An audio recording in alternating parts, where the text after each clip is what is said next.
telespectador está a assistir ao programa Opinião no Feminino. Desde já apresentar o meu painel.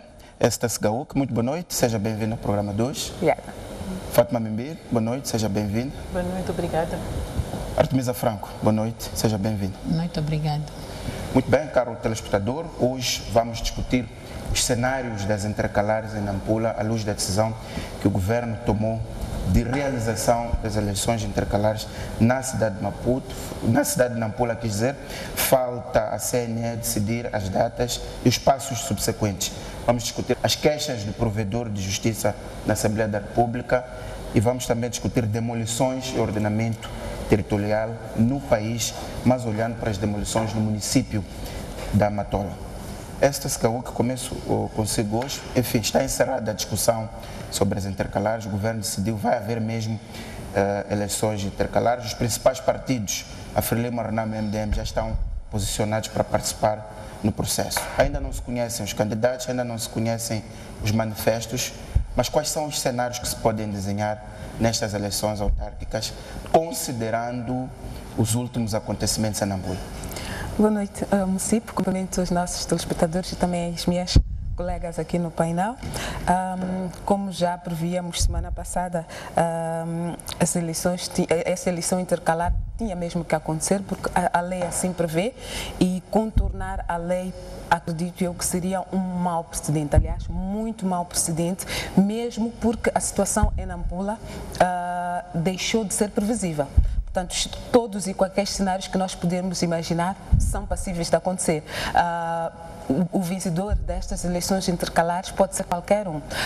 Talvez, por teoria de exclusão, podemos assumir que o MDM, não é, já entra numa situação muito complicada, talvez muito por conta daquilo que foram os pronunciamentos, foi a forma de ser, de estar, aquele que eu acredito ser o seu candidato natural, portanto, o presidente da Assembleia Municipal.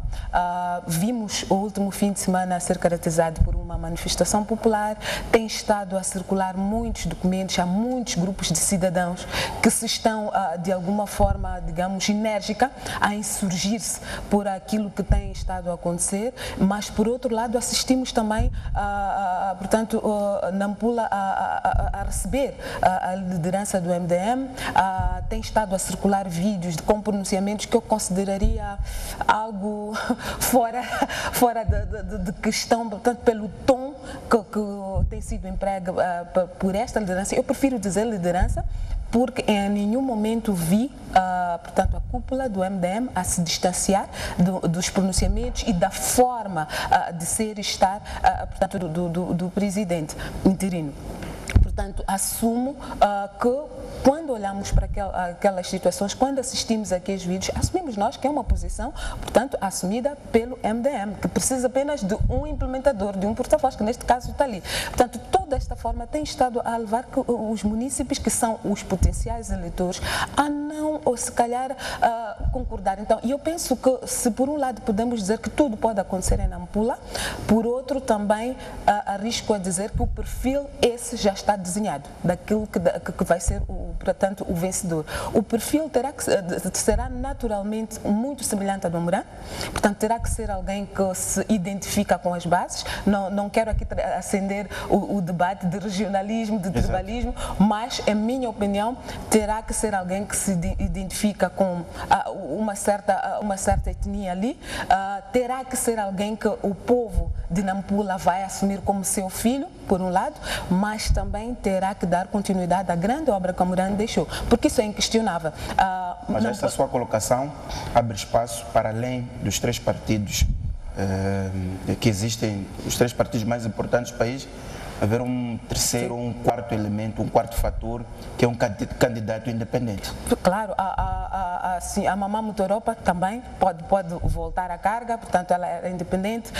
Os munícipes podem escolher alguém que se calhar identificava-se com o Mourão e pode ser assumido como seu continuador. Portanto, todos os cenários ali são previsíveis. Eu acredito que os três principais partidos não terão tarefa fácil na identificação do candidato, porque o perfil, insisto, o perfil, eu penso penso que não pode ser muito diferente do Amurano. Os municípios estão à espera de uma continuidade do Amurano. Agora, vai caber estes partidos encontrarem nas suas estruturas alguém que primeiro se identifica com os seus programas, com os seus manifestos e segundo que possa muito bem igualar ou se calhar substituir ou apagar a memória do Amurano, apagar na positiva, no sentido de dar continuidade àquilo que foi o seu trabalho e fazer com que os municípios se identifiquem e se orgulhem.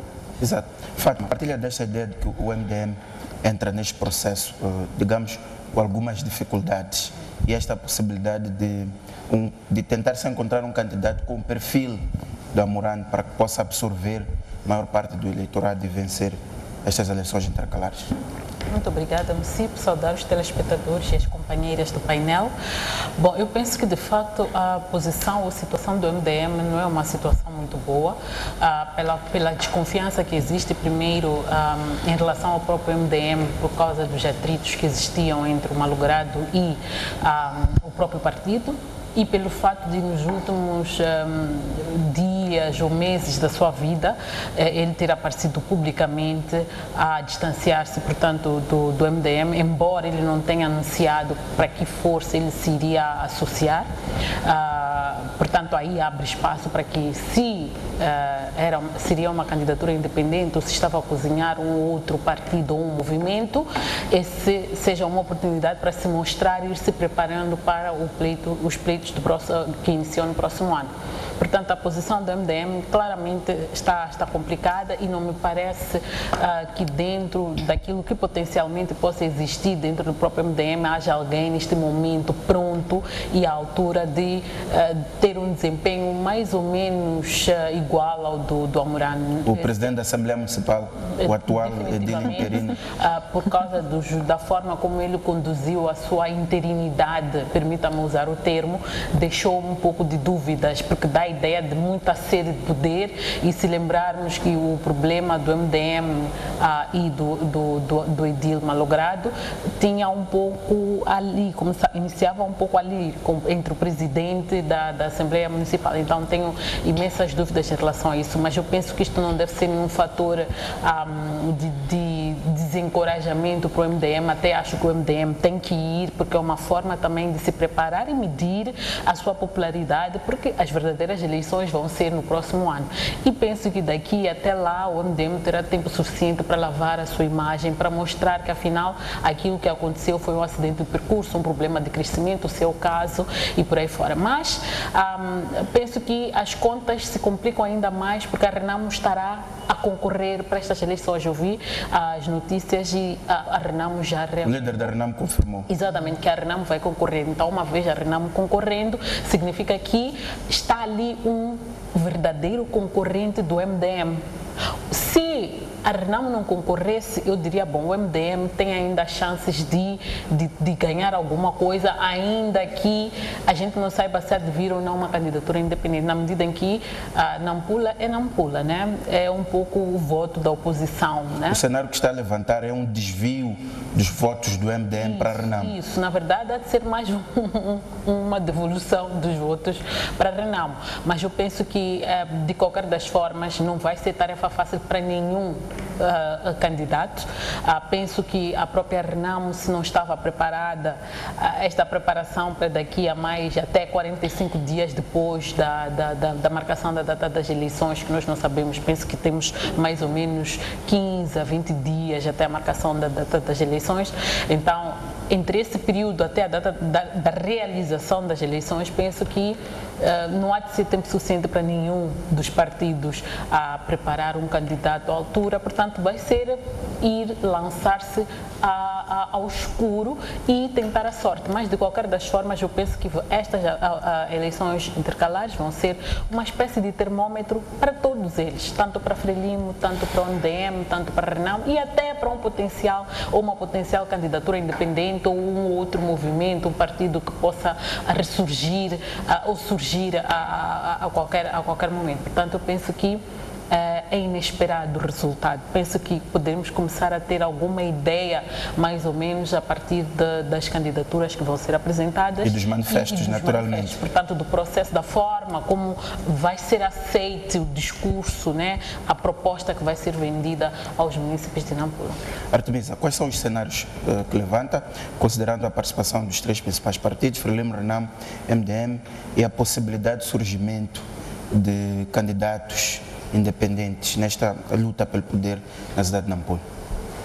Muito obrigado, muito boa noite, cumprimentar os telespectadores.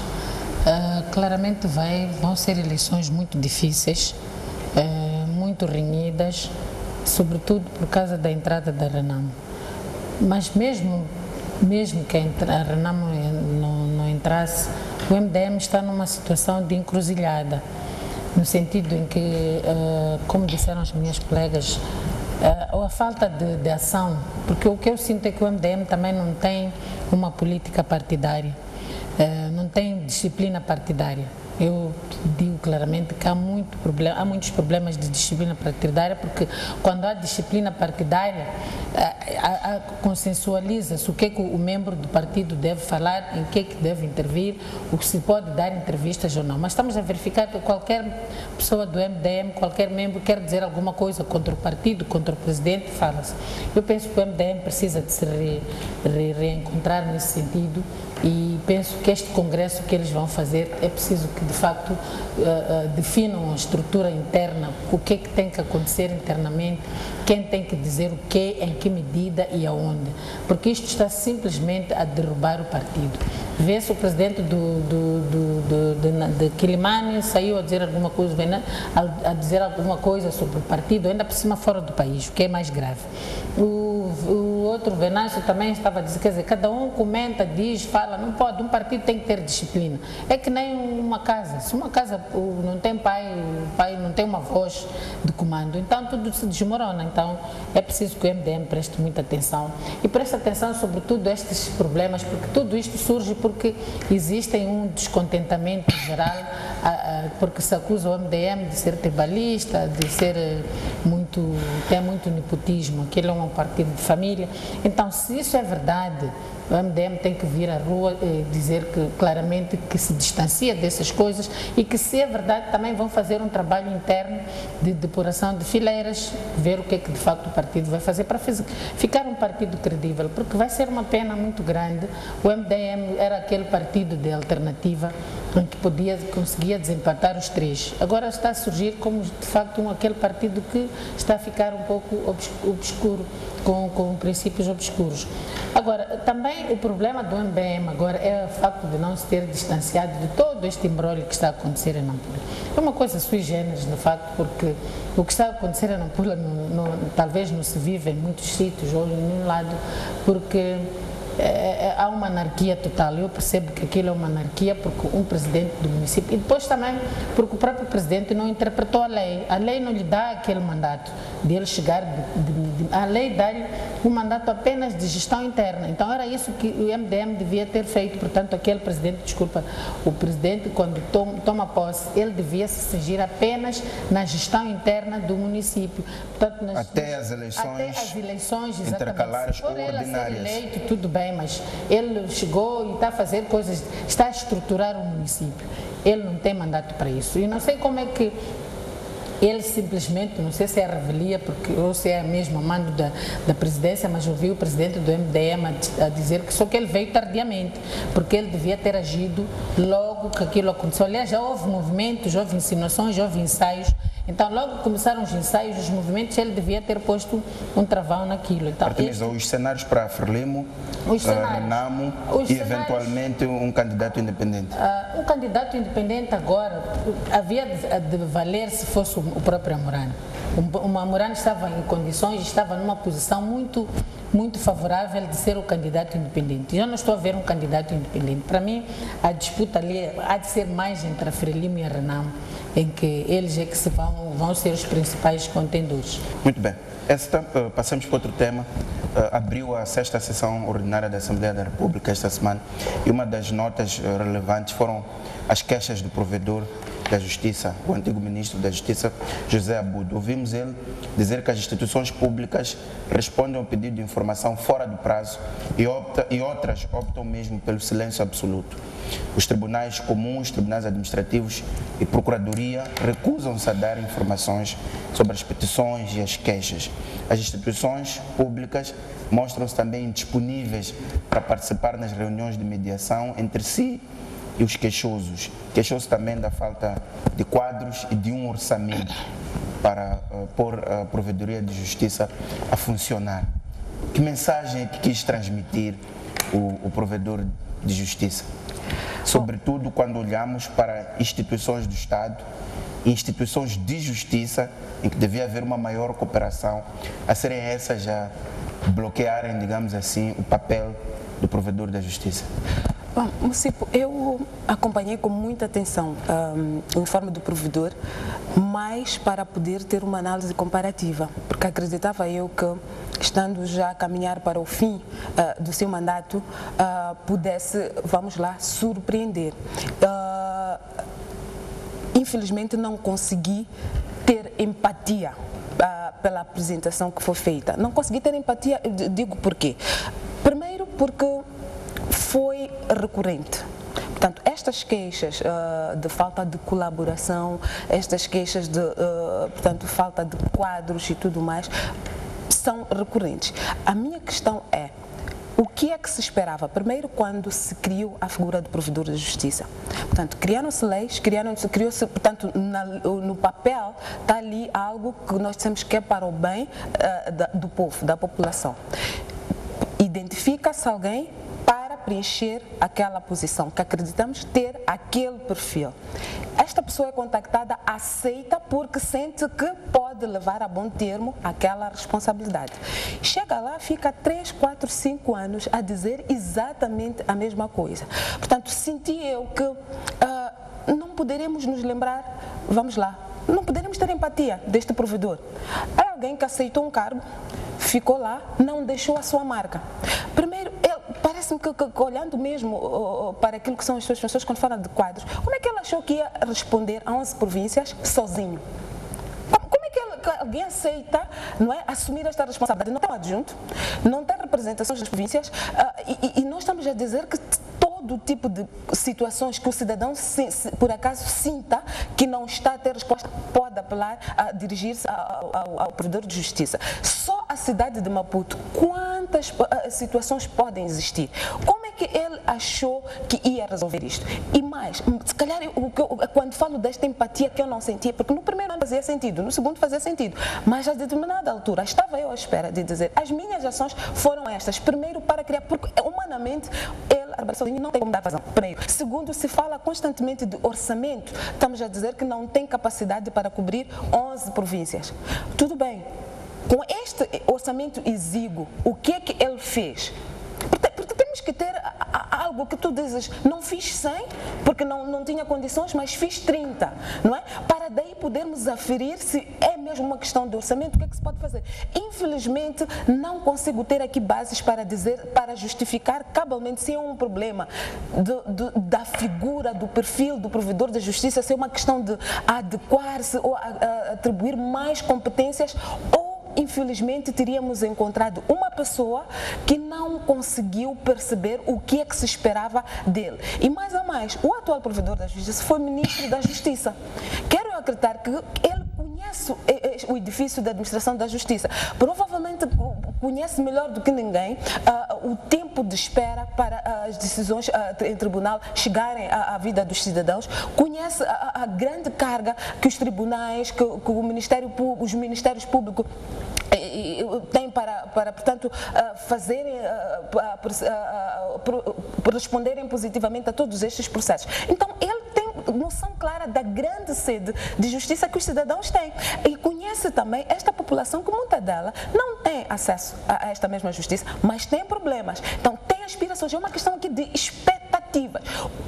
Quais são os passos que teriam sido feitos para pelo menos responder às expectativas, para pelo menos conformar a este cidadão e se calhar até convencer ao próprio Estado de que vale a pena alocar mais recursos para que aquela figura do provedor de justiça possa responder cabalmente. Infelizmente eu não vejo aqui, quer do parte do cidadão, como do próprio Estado. Não senti a mão, não senti assim grande presença, grande, vamos lá, capacidade, ou vamos, febre de dizer vamos fazer acontecer, vamos perder esta guerra por limitantes em termos de recursos financeiros, recursos humanos e por aí. Portanto, infelizmente eu devo aqui dizer, com muita tristeza mesmo, que não consegui ter empatia. Não consegui porque as questões que foram apresentadas são as mesmas. No quarto ano, continuar a falar de... a queixar-se de, portanto, recursos humanos. Quer dizer, nem um adjunto tem. Será que é um problema de lei? Por que não fez, portanto, não se propôs? Ou se propôs, por que não nos informou também estas demarches que teria feito? É uma questão de orçamento, tudo bem. Não posso fazer omeletes com 10 ovos, mas posso fazer uma omelete com ovo. Onde é que está essa uma omelete que foi feita com um ovo de que eu disponho? Portanto, são questões que eu digo, custa-me muito ir olhar para questões de fundo que seriam da alçada do provedor de justiça, porque vi o mesmo que vemos vendo nos outros anos e isto logo a priori quebrou a minha empatia. Exato. Artemisa Franco, concorda com esta ideia de que faltou uma visão sobre esta função de provedor de justiça? Eu acho que este cargo de provedor se criou por uma questão de acomodação. Foi para praxes. Eu sou ativista de direitos humanos, honestamente, um provedor de justiça é uma espécie de tribunal informal para o povo, onde quando eles não conseguem dirimir os seus conflitos dentro do sistema da administração, recorrem ao provedor. Portanto, o provedor é uma pessoa muito importante. Também porque, se nós formos a ver a história do próprio provedor, ele mesmo, quando era ministro da Justiça, também tinha muitas lacunas, tinha muitas dificuldades. Penso que este é o erro do nosso governo e, sobretudo, do partido no poder, porque há essa questão sempre de acomodação. Criam-se cargos para se poder acomodar. Eu ia falar também a mesma coisa da Comissão dos Direitos Humanos. Qual foi o impacto que teve a comissão? Agora já se mudou de presidente, já tem uma nova comissão. Eu penso que agora as coisas vão ser diferentes, mas não houve impacto nenhum porque simplesmente se criou aquilo porque as Nações Unidas querem, porque o sistema universal cria aquele sistema, então se criam estes postos para acomodar, porque se tu crias um provedor de justiça, tens que dar, para já o escritório do provedor de justiça e do presidente dos direitos humanos são em grande parte dos países os que têm maior número de quadros formados, portanto, tem juristas, tem psicólogos, então está bem apetrechado, porque é aquele sítio onde recebe aquelas querelas daquelas pessoas marginalizadas que acham que o sistema não lhes aceita, não dirime os conflitos dele da maneira como eles querem, então vão aos provedores e vão à Comissão dos Direitos Humanos. Eu não senti nem no provedor, nem na Comissão dos Direitos Humanos, mesma coisa. Penso que o problema não é da pessoa. A pessoa tem problema sim, porque eu, por acaso, na altura até, quando ele era Ministro da Justiça, foi na altura que nós surgimos como direitos humanos e tivemos muitas dificuldades de trabalhar com ele. Mas também penso que não é o problema da pessoa. A pessoa contribuiu, mas o sistema, penso que é o problema do sistema que não quer que ele funcione. Porque se ele funcionar, há muitas coisas que podem ficar atrapalhadas. Então é por isso que ele também, como também não é ativo, acomodou-se e passa a vida a fazer queixas. Eu, no lugar dele, até havia de me envergonhar de ir chegar ali no Parlamento e dizer 5 anos a mesma coisa, que não tenho quadros, não tenho... E as pessoas nem lhe levam a sério. Eu acho que quando ele manda aquelas coisas que ele manda, não sei o quê, o sistema não lhe leva a sério, porque a priori não é uma coisa séria, não é uma coisa que o Estado em si se organiza, a Procuradoria da República e não sei o quê, se organiza para aceitar mais um órgão que pode fazer diferença dentro do sistema de administração de justiça. Para mim é tudo isso. Fátima, considerando que ficamos com pouco tempo e ainda temos mais um tema, é um problema da personalidade quem está à frente da instituição ou é um problema do sistema, como coloca Artemisa Franco? Bom, eu acho que o sistema sempre vai transformar a personalidade das pessoas e eu penso que o provedor da justiça, assim como a própria Procuradora-Geral da República, já deviam ter lançado a toalha ao chão, porque esse sistema nunca lhes vai deixar trabalhar. De facto, um trabalho visível, um trabalho relevante, o sistema não lhes vai deixar fazer. ok? E aqui há muitas questões. A nossa Constituição prevê a figura do provedor da justiça.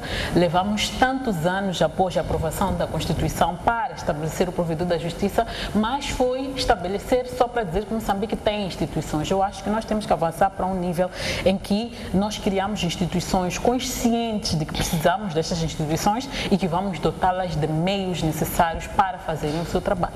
De facto, não faz sentido algum nós termos um provedor da justiça que não tem meios para fazer as investigações que estão previstas.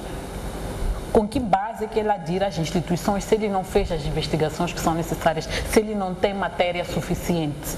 Então, eu penso que, mais do que ir lá queixar, ele devia ir lá dizer, olha, eu desisto, acho que eu não vou ser útil e nunca ninguém há de ser útil com o estado de coisas que nós temos neste momento. Quando é o próprio Estado que é convocado a prestar alguma informação, o próprio Estado não vai. E o regulamento que cria, portanto, de organização e funcionamento do provedor de justiça estabelece lá quais são os mecanismos, portanto, em caso, por exemplo, de se detectar violação ou algo grave, tem que notificar a Procuradoria-Geral da República. Ele vai notificar a mesma Procuradoria-Geral da República que não colabora com ele quando uma queixa é em relação à Procuradoria-Geral da República. Diz que vai ao superior hierárquico administrativo, nesse caso estamos a dizer ao Presidente da República ou os ministros. Se houver, por exemplo, uma queixa em relação a um ministro, vai ao Presidente da República. Se houver uma queixa em relação a um diretor nacional, vai ao ministro. E é estas mesmas pessoas que, quando é solicitada a informação não é disponibilizada. Eu penso que o procurador, o provedor, assim como qualquer um, mesmo que seja a ECTA, seja a Artemisa, seja o município, qualquer um que for, estará sempre numa encruzilhada. Porque aqui não é só uma questão de ter personalidade forte. Aqui é uma questão de haver condições para você trabalhar. E neste momento não há condições para nenhuma instituição neste país funcionar e cumprir com aquilo que é o seu mandato. Aqui passa por nós termos coragem e rebentarmos tudo e reiniciarmos os processos. O provedor de justiça é muito importante, sobretudo para um país como Moçambique, um país em que a maior parte da população, como foi muito bem dito aqui, não tem acesso à justiça. E quando tem acesso à justiça, nós sabemos como é que os processos acontecem neste país. Você é de inocente, você é de vítima, passa por uma situação que você, de repente, com tudo, com provas de tudo, a situação mudar. Então, precisa sim de uma instituição que há de ir lá e fazer valer ou garantir que as pessoas tenham uma justiça justa. Okay? Porque uma coisa é ter acesso à justiça, outra é ter acesso a uma justiça que é justa, que de facto cumpre com o seu papel. Então, eu penso que aqui há encruzilhadas, mas também é preciso dizer que, em certa medida, é um pouco culpa dele. Como eu disse, ele devia ir lá dizer eu me demito, por um lado, mas também ele, nesses casos, ele está à espera de chegar o momento do informe à Assembleia da República para nos dizer quais são os problemas. Há um artigo do próprio regulamento que cria o provedor, a figura do provedor e o funcionamento, que diz que no caso de ele convocar alguém e essa pessoa não ir, ele tem que publicar. Por que ele não publica? O mundo tem um estado a mostrar que aquela tática de name and shame, expor as pessoas, ajuda. Então é bom começar a expor os bandidos. Os moçambicanos precisam saber quem são as pessoas que obstruem a justiça. Então aí eu concordo com as minhas colegas que de facto tem a ver com um pouco com a forma de ser Estado. Por que ele não faz? Porque ele tem todos os instrumentos ao seu dispor. A lei está ali, a Constituição está ali do seu lado. E ele, no próprio Estatuto, está lá. Publica. Se é o Presidente da República que nos está a dar informação, publica. Não espera ir à Assembleia da República. Um minuto só para acrescentar. Eu volto aqui a pôr a minha questão exatamente nos termos em que pus. Município, se eu assumo uma posição, eu sei o que é que eu devo fazer. Porque esta mesma posição diz-me claramente o que é que eu devo fazer e quando não há anuência, o que é preciso fazer. Como disse, eu esperava ouvir tudo muito bem, 100 casos não tivemos resposta. O que é que eu fiz antes de chegar aqui para dar este informe? Que demarches eu teria incentado para que estas instituições percebessem? É isto que para mim muda todo o cenário. O sistema não funciona, tudo muito bem. Qual foi a minha contribuição para que esse sistema... Pode ser que um procurador não sabe que é obrigado a responder ao provedor da justiça, mas também está claro que as recomendações, porque são recomendações que o provedor dá, precisam de ser percebidas, e porque nenhum servidor público, nenhum procurador vai acatar, qualquer outro servidor público vai acatar recomendações com as quais eles não concordam. Se eu não concordo, eu recebo esta recomendação e me calo, e o provedor não exige a minha resposta. Ficamos nisto. Então, isto que eu acho que chamo aqui de inacção, que levou a que eu não tivesse empatia, porque o Estado pode ter criado estas leis e não ter consciência da sua grande importância. Portanto, este provedor para mim, tem uma grande oportunidade para mostrar o que é este provedor e a que é que se deve, porque é que foi criado. Portanto, este é o meu ponto. Mas a lei é clara, o tal regulamento é claro sobre o tempo que as pessoas têm para responder, portanto, às recomendações que foram dadas. Portanto, eu penso que este não é o problema, porque a menos que durante a submissão das recomendações ou da solicitação, ele não tenha feito menção. Por exemplo, eu quando vou solicitar uma informação numa instituição pública, eu faço questão de colocar ali os prazos que estão previstos na lei para eu ter resposta, para lembrar ao servidor público que eu sei que eu tenho 21 dias para receber a minha informação e o senhor tem 21 dias para me dar a informação. Não temos, eu particularmente não tenho ferramentas aqui para dizer se ele lá colocou qual é o prazo que a pessoa ou a entidade tem para para reagir às recomendações ou aos comentários de fazer alguma coisa, mas está claro na lei. Se o procurador, e eu acho que é bastante controverso, um procurador não saber qual é o para que tem que prestar, tem que reagir, portanto, às recomendações de um provedor da justiça e qual é o prazo que tem. É problemático. Se estamos a esse nível, é problemático. Então vamos destruir tudo e recomeçar, porque estamos mal. Temos mesmo que mudar de tema, Artemisa, espero que não querem insistir ainda neste tema.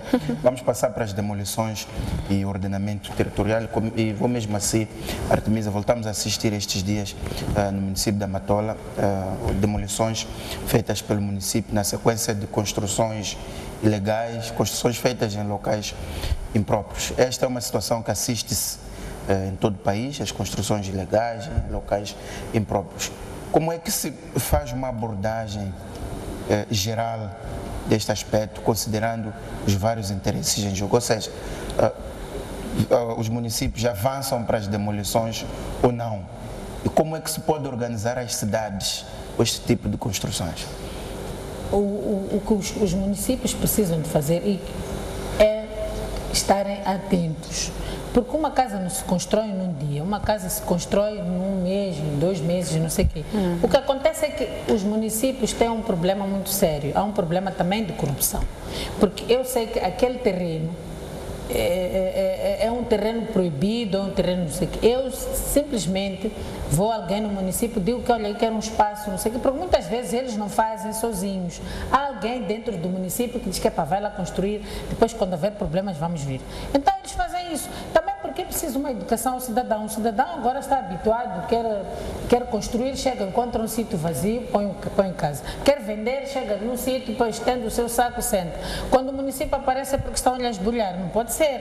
Então é preciso começar a criar regras. Eu no debate passado eu teria dito que os municípios têm agora uma grande oportunidade de reconstruir esta parte de planeamento físico, porque é um problema geral para todos os municípios. O que acontece é que os municípios deixam, e há muitas outras situações. A polícia camarada está a fazer o quê? A polícia municipal está a fazer o quê?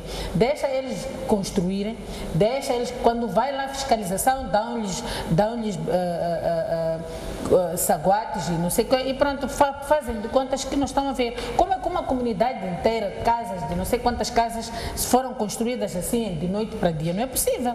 Essas foram construídas, o município estava atento a ver que estão a construir, deixou-lhes construir. Eu penso que este espírito também tem que ser quebrado no país. Tem que se quebrar o espírito do município, ficar a pensar que está alheio a situações, depois está sempre a demolir, está sempre a demolir. Há maneira, sim senhora, de fazer com que isto não aconteça. Vocês vejam o município de Maputo, que eu acho que é um dos mais organizados, porque é um dos mais rigorosos. Não estou a fazer publicidade, mas estou a dizer que é um dos municípios mais rigorosos. No município da Matola, de Maputo, diz-se que o nível, por exemplo, do Triunfo é uma nova zona. O estilo de casa que tem que ser construído é de chão primeiro andar. Se você vai construir uma palhota, rua. Então, os outros municípios têm que ser assim. Surgiu, por exemplo, no município da Matola, o bairro de Matlantene, é um bairro novo. O esquema do bairro do Matlantene era para ser como o Triunfo, em que as pessoas construíssem casas com um certo padrão. Mas tu chegas ali, tens 2 casas de caniço, 3 casas de palácio com 3, 4 andares. Depois tens mais, mas não pode ser. Por quê? Porque o próprio município não se estrutura. Então, eu acho que agora os municípios vão ter autarquias, é o momento deles se reestruturarem e verem esta questão do planeamento físico. Fátima, e esta 1 minuto e meio para cada uma, por favor. Uma pergunta direta. Demole-se ou não se demole? Bom, eu penso que é preciso ponderar. Primeiro, as circunstâncias de ocupação, porque depende de facto. Se for uma zona que as pessoas foram ocupar enquanto já havia lá a indicação de que é uma zona imprópria e inadequada para a construção, eu penso que não temos que ser complacentes em relação a isso. Obviamente que é preciso associar este aspecto à responsabilização, porque quem é que permitiu que a casa chegasse aonde chegou? As autoridades locais não podem servir só para mobilizar os cidadãos, os indivíduos em momentos de campanha, para as reuniões do Partido Frelimo, da Renamo, do MDM. Não. As autoridades locais servem de alerta também para qualquer desordem na organização, portanto, territorial. Então, se há uma zona que o chefe do quarteirão, o chefe do posto, o chefe do bairro, secretário do bairro, etc., tem conhecimento de que esta área não deve ser habitada, quando começa a haver movimento, tem que alertar ao município. Ainda que a pessoa venha com doate, se vier com doate, é obrigação do município pegar naquele doate e investigar se esse doate é verdadeiro ou não, porque é preciso reconhecer que há corrupção lá dentro. Há tanta gente que tem doates que são doates falsos. É preciso que a Procuradoria também ponha a mão nesses processos para desencorajar este aspecto. E uma vez encontrada a culpa ou corrupção ou envolvimento de algum agente, que seja esse agente a indenizar as pessoas que perderam as casas porque investiram. E finalmente, corroborando com o que está a dizer aqui a colega, é importante que os municípios se organizem. Hoje nós, infelizmente, temos município a fazer ordenamento territorial, portanto parcelamentos, mas esses parcelamentos são virados para essas casas de risco são primeiro. Gente, onde é que os pobres vão morar? Onde é que as pessoas que não podem construir uma casa de risco são primeiro vão morar? Então este é um problema da simetria também que leva as pessoas a irem construir em lugares impróprios. Então o que é preciso é estruturar. Aqui há um bairro para casas do tipo Soma Shields, aqui há casas do tipo Maguanine, CMC. Então vamos por aí, vamos nos organizar. Muito bem, ter áreas o seu 1 minuto e meio já está esgotado. E disponíveis para as pessoas. Não podemos ter um país em que a terra só permite que os ricos tenham acesso e os pobres não. Muito bem. Esta 1 minuto e meio também. Destrói essas casas ou não se destrói? Para mim, o problema dos municípios resolve-se com 2 questões básicas. Primeiro é licenciamento. Onde é que eu construí? É uma zona protegida? É uma zona, vamos lá, de proteção ambiental? Então não fui licenciada para ali estar. Se ali fui, passamos imediatamente para o segundo ponto, que é a fiscalização. Como é que eu construí uma casa em zona protegida onde estava o município? Portanto, se estas instituições souberem claramente aqui é que vieram, por que foram criados e por que aqueles vereadores todos estão ali com aquela infraestrutura toda, vão licenciar e vão fazer a fiscalização. Eu acho que isso resolve tudo. Se a minha casa está na orla marítima, por que tem que ser por outro lado isto? Vai ser demolido. Mas, por favor, que me fique claro por que me deixaram construir ali e onde é que estava esta fiscalização que devia estar presente, porque, sabe, essas instituições têm um papel, não foram criadas só porque alguém gosta, então tem que se fazer valer. Este é o meu ponto. Muito obrigado pela vossa presença. Esse Tassi Gaúk, Fátima Membir e Artemisa Franco. Assim, caro telespectador que nos acompanhou, o programa termina por aqui e até uma próxima oportunidade.